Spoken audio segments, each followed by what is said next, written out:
News Panorama is a TV news magazine program that gives you the story behind the story. It tells the stories the way they should be told by capturing the larger scale.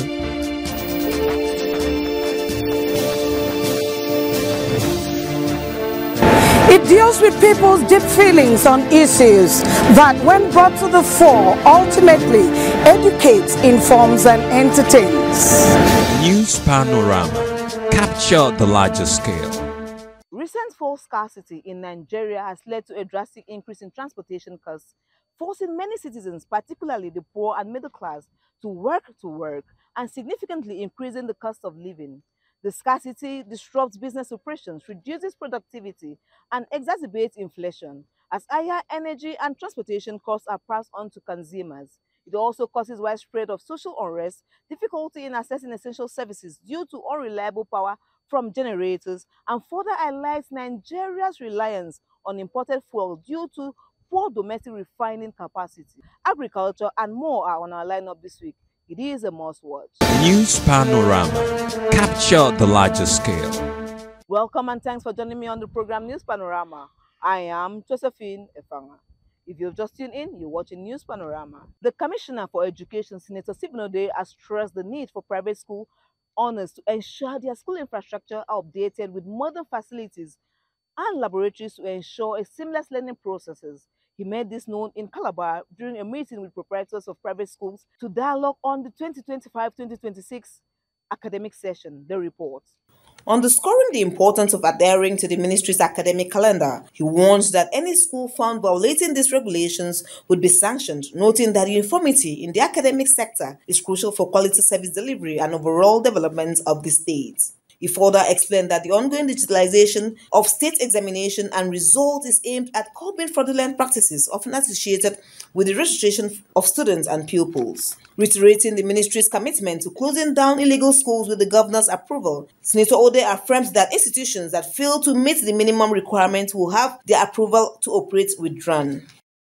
We are still on that, and that is why when we begin to do re-accreditation and assessment, if you got your approval through back door without meeting the required guidelines, we will withdraw it. The commissioner also charged school owners to employ qualified teachers and subject them to annual training to ensure productivity, and cautioned against holding graduation ceremonies for non-certificate classes, keeping students in schools beyond closing hours for external lessons, charging exorbitant school fees without upgrading facilities, and the use of unauthorized textbooks and curricula, among other practices. We just discovered that a lot of people want to come into business of establishing schools. Yes, while the gate is open, you must meet the standard. You must meet the requirement. That is why there is a guideline for you to establish a school. Meanwhile, the Permanent Secretary, Ministry of Education, Barrister Francis Oyije, commended Senator Ode's reforms, describing it as vital to repositioning the education sector, and explained that no management can successfully begin a new session without taking stock of their previous ones. Hence, the need for the meeting, which was convened to review the 2024-2025 academic session and strategize for the 2025-2026 session. The session was indeed quite eventful. Eventful for so many reasons. There were landmark reforms introduced by the Commissioner in the 2024-2025 academic sessions. Reforms ranging from the introduction or digitalization of the Ministry of Education, with particular reference to activities as it concerns the examination and certification department. Also speaking, the Special Advisor to the Governor on Education, Dr. Afion Ugbaja, alongside the Senior Special Advisor to the Governor on Skills Acquisition and Training, Chief Ray Ugba-Murphy, and some proprietors appreciated the Commissioner for the reforms introduced into the sector. They, however, appealed to him to look into other pressing concerns, including alleged extortion by invigilators, lack of qualified teachers, inadequate exam questions, amongst others. I've got friends in the business too. Could I bring a case of a school that's brought the application to open, erected this building, then fence round, there's borehole that has not yet roof. Would that schools still be closed down? Could he not be given at least a slight period of maybe 1 year to finish up? I'm not talking for myself, represent my people, because I know in there in Bakassi. I want to confirm the fact that intervention sometimes also go to private school. If it has not come to you yet, it means your school is not qualified to get it. You know, every proprietor is helping build our state, build the future of our children. And we are happy for the support that we are getting from government. Something that I really want to address is based on the school establishment and the building. In his vote of thanks, the chairman of NABS, Cross River State Chapter, Pastor Abraham Osok, noted that NABS curriculum was developed by the competent committee to replace the obsolete ones previously in use, and assured the commissioner that the association and its members will strictly abide by the ministry's directive, commending Senator Ode's swift response to the appeals, particularly regarding the issue of multiple taxation faced by private schools. The highlight of the event was an interactive question and answer session. For CRBC News, Josephine Efanga. The Cross River State Ministry of Agriculture and Irrigation Development, in partnership with the Institute for Agricultural Research, Zaria, and other stakeholders, have officially launched the distribution of improved cowpea beans seed called Sampi to farmers across the 18 local government areas of Cross River State. Our correspondent Blessing Barsi, who was there, reports that the initiative helped to reduce the cost of purchasing seeds and give farmers a chance to improve their farming practices. The report. The Commissioner for Agriculture and Irrigation Development, Honorable Johnson Iboku, highlighted several advantages of the Sampeed cowpea variety. He pointed out that these improved seeds are high-yielding as farmers can expect a better harvest. Honorable Iboku emphasized that adopting these seeds will not only boost food production in the state, but also improve the income of local farmers, contributing to the fight against hunger and poverty. He said the government is dedicated to enhancing agricultural productivity and ensuring that farmers have access to high-quality seeds that can lead to better yield in the state and country at large. We are not just distributing seeds today, but deepening our collective commitment to food security, nutrition, and sustainable livelihoods for the people of Cross River State. This distribution is made under the Homestead Cowpea Cultivation Program, which is part of the broader food security and nutrition initiative of the administration of His Excellency, Senator Prince Bassey Edeto II.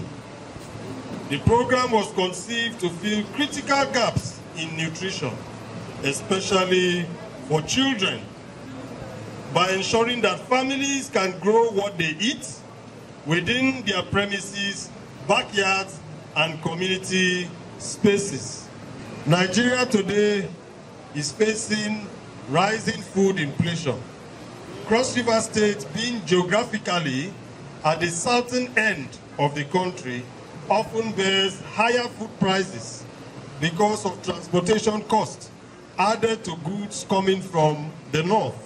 By promoting homestead cowpea cultivation, we are offering families an affordable, accessible, and sustainable protein source. Also, the Chief Whip and member representing Bukit 2 State constituency in the State House of Assembly, Honorable Hilary Bisong, the Permanent Secretary of the Ministry of Agriculture, Dr. Ode Ikonga, and Calabar Municipality Council Chairman, Honorable James Anna, represented by his Secretary, Comrade Edom Iso, said agriculture is seen as a vital strategy to ensure food security for the residents of Cross River State. They reiterated the state government's commitment to supporting local farmers by providing them with the right seeds and resources. These high-quality seeds embody the best of recent research and development efforts designed to address the challenges of our farmers and contribute to the growth of agriculture in Cross River State. In the use of this seed, our farmers will benefit from improved yield, boosting productivity, and increased income. This initiative is a testament to our commitment as a government to the productivity of farmers and promotion of sustainable agriculture. We recognize the crucial role farmers played in feeding our state and nation in general and driving the economy of Nigeria. I want to remind us that it is high time all of us go back to the old-time religion. Old-time religion is agriculture. It is because of the number of countries we were feeding in Africa because of agricultural development. And it is achievable when we go back to agriculture.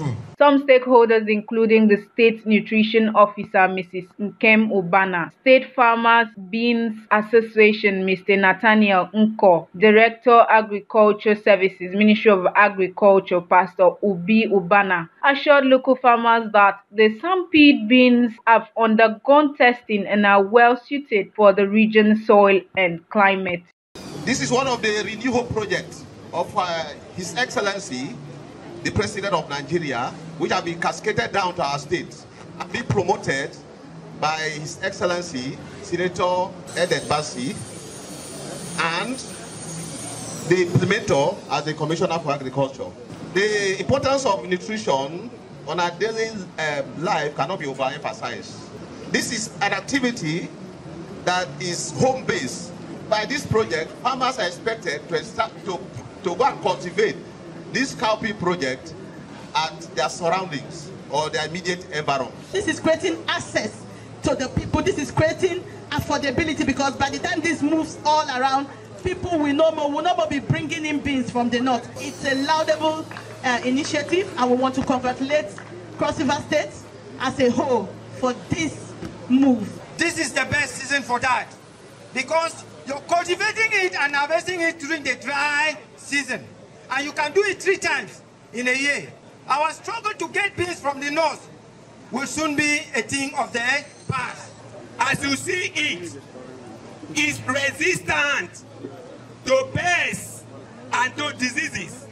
So all those pests and diseases that used to affect our beans and other crops cannot affect this one because it is resistant. The state chairperson of Women in Agriculture, Madam Philomena Eyo, along with other farmers who received the improved cowpea seeds, expressed gratitude to Governor Otu and his wife for the welcome initiative, stating that it would not only reduce the cost of seed purchases, but also enhance their farming practices. Today, our dear sweet prince and the wife are doing what it takes to put food on the table for all Cross Riverians.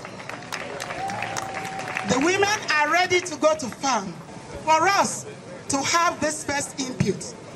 And we need more. As an Oliver Twist, we are ready to work. We are gathered here to collect green peas for our cultivation. You can see the women are very happy. And this exercise is cutting across the 18 LGA of the state. So we want to say a very big thank you to the President and to our sweet Governor, the Commissioner of Agriculture, and our dear mommy, who has not left women behind. We thank God for this wonderful event, and we pray that as we will receive our input of cowpea, there will be food sufficiency in the state. The event featured the distribution of 1.5 kilogram bags of cowpea seeds to beneficiaries and demonstration planting. For CRBC News Panorama, Blessing Bassi reporting. At the time where Cross continued to bite hardest on senior citizens, pensioners across the state, on the 9th of September 2025, trooped to elect new leaders into the chairman and vice chairman position in the Nigerian Union of Pensioners Cross River State Council by-election held in Calabar. For participants, the election was not just about filling vacant positions, but about renewing the mandate of leaders who can work hand in hand with government to sustain ongoing progress while pushing for additional welfare measures, the report. As the prices of food, medicine and other essentials continue to rise, pensioners in Cross River State say they depend more than ever on the strength of their union to protect their welfare. This concern shapes discussions at the leadership handover ceremony of the Nigerian Union of Pensioners NUP Cross River State Council held in Calabar. The outgoing chairperson, Barrister Fidelia Okpone, said the union has made made progress in advocating for pensioners' rights during her tenure with the support of her executives. She commended Governor Basi Otu for being pensioner-friendly, noting that his administration's prompt attention to pension issues has provided relief for retirees struggling with daily expenses. Ene advised the new leadership to embrace dialogue with government in order to secure better results for members. We are not in service, anything can happen to us, but he has the interest of the pensioners at heart. He has not been found wanting at all. State chairman of this council, please don't be confrontational to government. Flow with the system. As a unionist, we have to dialogue. We dialogue, we plead as pensioners because we are not in service. National Officer of the Union, Comrade Godwin Amadin, praised NSC worship, noting that under her watch, the council has become stronger and more responsive to the struggles of pensioners. He urged the new chairman to ensure retirees continue to receive their rights and live with dignity. We in the national headquarters at our level, your name is written with gold at the national headquarters. The native of Cross River State, they are well rooted. As far as labor union is concerned, clap for yourself to all of you for you to know the kind of daughter you have. I did not come here to praise her, but God Almighty knows that I'm saying the right thing. Because of the little time she stays with us, she has really delivered. She pay her dues. When I say dues, not money, she really put all her strength to do the job of NUP. Speaking, the newly elected chairman, Comrade Effiong Umo, describes himself as a man of service, needing to focus on issues that directly affect pensioners' quality of life. He stressed that timely payment of pensions, welfare support, and harmonization of benefits with the minimum wage will remain top priorities to cushion the hard economic realities facing retirees. So we need experienced people to take it to the height that is expected. We cannot allow the union to deteriorate or face a kind of attack from external forces. Her exit has brought me in to complete her tenure since she still has about 2 years to finish. So I'm coming in to cover up her tenure for her. Other members of the council applauded Ene's active service and advocacy, charging the new chairman to sustain her strides and ensure pensioners' dues are not neglected. When we came on board, we just thank God that a God-fearing governor came into power. And without our unction, he placed pensioners in the innermost part of his heart. She did her job very well. She has been so protective, so defending, fighting our cause. She has done so many things for us. Let him enter her shoes. Let him do what she was doing for us. Let him go out there and fight for us. The event featured the swearing-in of the new leadership, presentation of certificates of return, goodwill messages, and a group photograph. Beyond the formalities, however, the gathering underscored a larger commitment that the union will continue to stand as a lifeline for pensioners, many of whom rely on their monthly pensions to afford food, healthcare, and other basic needs in today's challenging economy. For CRBC News Panorama, Effiong Ita reporting. On September 9, 2025, the price of premium motor spirits, also known as fuel, saw a sudden hike due to indefinite strike of NUPENG over an alleged anti-labor practices by Dangote Refinery. The sudden hike of fuel price resulted in increase of transportation fares, leaving many passengers stranded. Our correspondent was in the streets to sample opinions of drivers and commuters on this matter. The report. Calabar was thrown into disarray on Tuesday, September 9th, as a sudden fuel scarcity swept across the city, shutting down filling stations, sending black market sales soaring, and pushing transportation fares to new highs, leaving residents frustrated and stranded. The scarcity was traced to an industrial action by petroleum workers, who ordered a halt in distribution over disputes involving tanker drivers and depot operation. Within hours, filling stations across the metropolis closed their gates, forcing motorists to turn to roadside roadside vendors. Petrol that was sold for about 700 naira to 820 naira per litre earlier suddenly jumped to between 1,500 naira and 1,700 naira per litre in the black market. The sharp increase not only emptied drivers' pockets but also sparked immediate adjustments in transportation fares. Commercial buses and taxis raised prices on nearly all routes, with some fares doubled as operators struggled to balance their costs with the soaring pump price. The ripple effect was felt in markets and workplaces as traders complained of fewer customers and workers struggled to get to their jobs on time. Commercial drivers explained that the decision to hike fares was not out of greed but necessity. Some lamented that the scarcity forced them to spend long hours in queues or buy at inflated black market rates, which made it difficult to make any profit.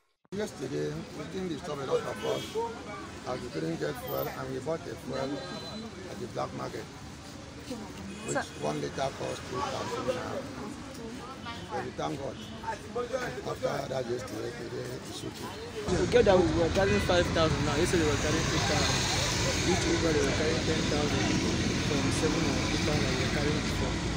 So it's all the cost of the fuel is what yesterday. Definitely means this now has to do with fuel. They don't need to do about it. Because as fuel stock is sourced, different stock. Definitely no stock. So my advice to you go ahead. There's no chemical, no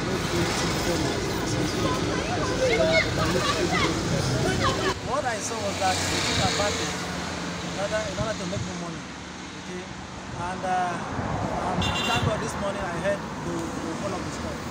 So I believe their joy over increment will not be there again. Commuters, however, bore the brunt of the situation and expressed anger at what they described as unfair treatment. Some passengers reported having to trek parts of their journey, while others said they had to cut down on daily movement altogether. For many, the fuel scarcity turned ordinary commuting into a struggle for survival. You survive, Lord, more that you don't even expect. Maybe you were with 5,000 to complete your journey. You were expecting that what that you don't even expect in your life. That you've seen all those people frustrating, all those things. So at least I expect that it should not be like this again. Now the price should come before it came on board, life was a bit easier, was better. People could afford their transportation, afford other things, but because of this agreement, it now makes some families not able to meet up with their daily budget. For instance, before you can get to a particular destination, you have to trek to a reasonable distance to ensure that you meet up. So it has really affected everyone.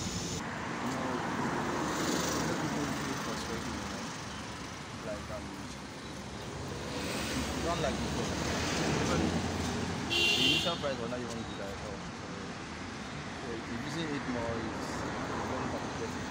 The crisis once again exposed the vulnerability of Nigeria's fuel distribution system, where even a brief disruption can throw entire cities into hardship. For CRBC News Panorama, Dima Aidam reporting.